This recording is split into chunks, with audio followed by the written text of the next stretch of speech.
ସକାଳୁ ଉଠିଲା ପରେ ଏମାନଙ୍କ ମୁହଁ ଦେଖିଲେ ହୋଇଥାଏ ଶୁଭ, ହୁଏ ଟଙ୍କା ବର୍ଷା। ବନ୍ଧୁଗଣ, ଭିଡ଼ିଓଟିକୁ ଶେଷ ପର୍ଯ୍ୟନ୍ତ ଦେଖନ୍ତୁ।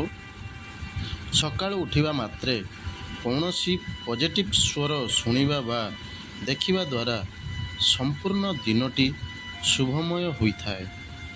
ସେହି ପଜିଟିଭ୍ ଜିନିଷ ଗୁଡ଼ିକ ହେଉଛି, ଯଦି ଆପଣ ଶଙ୍ଖ, ଘଣ୍ଟି, ଭକ୍ତି ସଙ୍ଗୀତ ଆଦିର ସ୍ୱର ଶୁଣିଥାନ୍ତି, ତେବେ ଦିନଟି ଅତ୍ୟନ୍ତ ଶୁଭ ହୋଇଥାଏ।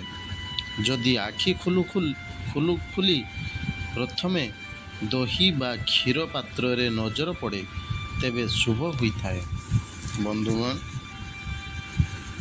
ସେହିଦିନ କିଛି ଶୁଭ କାର୍ଯ୍ୟରେ ବାହାରିବାକୁ ଚାହୁଁଛନ୍ତି କିମ୍ବା ମଙ୍ଗଳମୟ କାମ କରିବାକୁ ଚାହୁଁଛନ୍ତି, ତେବେ ସେହି କାର୍ଯ୍ୟଟି ଶୁଭଫଳ ଆଣିଥାଏ।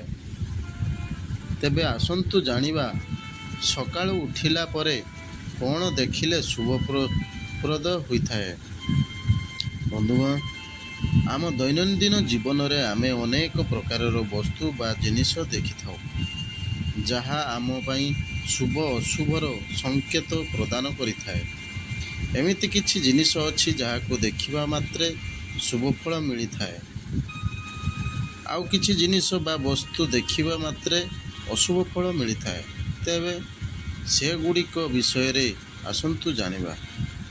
ନମ୍ବର 1, ଯଦି ସକାଳୁ କୌଣସି ଭିକାରୀ ଭିକ ମାଗିବାକୁ ଆସିଥାଏ, ତେବେ ଜାଣି ରଖନ୍ତୁ ଆପଣ ଉଦ୍ଧାର ଦେଇଥିବା ଧନ ବହୁତ ଜଲ୍ଦି ଫେରି ପାଇବେ। ତେଣୁ ଭିକାରକୁ ଦେଖି ଅସ୍ତବ୍ୟସ୍ତ କି ଭୟ କରନ୍ତୁ ନାହିଁ। ଏହା ଆପଣଙ୍କୁ ଶୁଭଫଳ ଦେବା ସହ ଦିନ ମଙ୍ଗଳମୟ ହୋଇଥାଏ। ବନ୍ଧୁଗଣ, ନମ୍ବର 2, ଯଦି ଘରୁ କୌଣସି କାମରେ ବାହାରକୁ ଯିବା ସମୟରେ ସ୍ୱାଗିନୀ ନାରୀ ବା ଗାଈ ଆସିଥାନ୍ତି, ତେବେ କାମରେ ସମ୍ପୂର୍ଣ୍ଣ ସଫଳତା ମିଳିଥାଏ।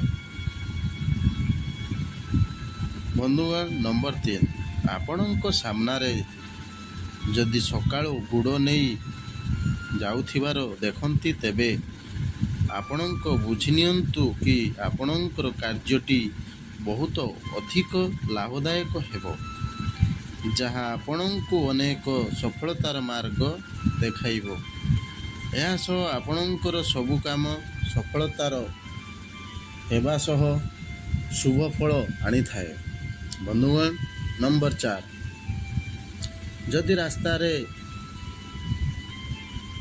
ଯାଉଥିବା ସମୟରେ ସକାଳୁ କୌଣସି ପୁରୁଷ ବା ସ୍ତ୍ରୀ କ୍ଷୀର ବା ପାଣି ଭର୍ତ୍ତି ପାତ୍ର ନେଇ ଯାଉଥିବାର ଦେଖନ୍ତି, ତେବେ ଶୁଭ ସଂକେତ ହୋଇଥାଏ।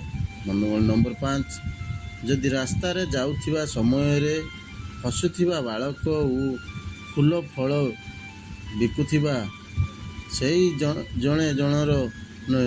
ଜଣେ ନଜର ଆସେ, ତେବେ ନିଶ୍ଚୟ ଲାଭ ପ୍ରାପ୍ତି ହେବ।